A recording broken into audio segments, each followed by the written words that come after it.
Baik, terima kasih rakan penyampai di Angka Sepuri. Saya kini berada di tapak pusat pengumpulan bahan kitar semula di Padang Tembak di Pengkalan Cepa ini yang ahad lepas telah terbakar dijilat api lebih 80%. Dikatakan kawasan ini terbakar hangus sepenuhnya. Jadi kini selesai sepenuhnya selepas anggota JBPM Kelantan bertukulumus memadam kebakaran daripada terus merebak ke kawasan yang lain.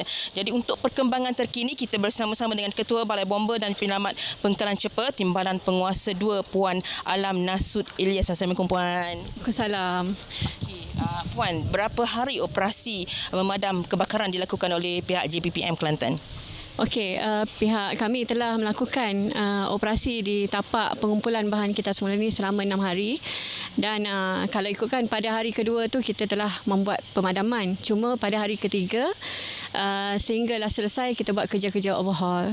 Jadi sepanjang 6 hari operasi dilaksanakan tu melibatkan berapa ramai anggota dan juga berapa banyak jentera yang digunakan? Operasi ini melibatkan seramai 40 orang pegawai Jabatan Bomba dan Penyelamat Malaysia Negeri Kelantan, dan selebihnya adalah agensi bantuan lah. Dan jentera yang kami gunakan adalah 6 buah jentera, 4 buah water tanker dan 1 EMRS. Kemudian ada bantuan dari pihak pasukan bomba airport. Puan, antara cabaran yang dihadapi oleh pihak anggota penyelamat dalam nak memadam kebakaran selama 6 hari tu, mungkin dari segi asap yang tebal ataupun cuaca yang panas tu antaranya. Okey, antara yang kami hadapi adalah cuaca lah, panas. Dari segi sumber air tu tak ada masalah sebab kami mendapat bantuan sepenuhnya dari pihak AKSB. Jadi antara lain cabaran kami hadapi adalah bahan yang ada di tapak pengumpulan kita semula ini adalah dari plastik dan sebagainya lah. Cuma bila bahan dari plastik ini air tidak menyerap lah. Jadi cabarannya akan berlaku uap air. Tak ada api tu, tak ada, memang tak ada. Cuma hari pertama dan kedua je lah. Maksudnya kerja-kerja operasi memadam kebakaran tu 24 jam lah Puan? Ya, 24 jam kami di tapak pengumpulan bahan kita semula ni. Dan difahamkan semalam merupakan hari terakhir operasi, jadi pihak bomba fokus kepada operasi yang bagaimana tu? Okey, untuk hari yang kelima dan hari yang keenam, iaitu kami telah lakukan kerja-kerja overhaul yang mana tindakan operasi saya telah ambil untuk membuat pemetakan ataupun pengasingan lah untuk bagi jarak kepada bahan kita semula yang dari selonggok kita jadikan beberapa ronggok lah. Kita buat pemetakan supaya elak sekiranya berlaku lagi kebakaran yang berulang, ia tidak merebak. Dari segi pemantauan tu macam mana Puan?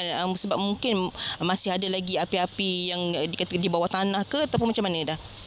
Okey, untuk pemantauan saya buat secara berkala lah di peringkat kami dan juga di peringkat pemilik tapak kita semula ni juga. Kita buat jadual berkala, maknanya siang ada, malam pun ada, secara 24 jam jugalah. Sehingga bila tu pemantauan dilakukan Puan? Kita akan laksanakan pemantauan ni sehingga tapak kita semula ni beroperasi sepenuhnya lah.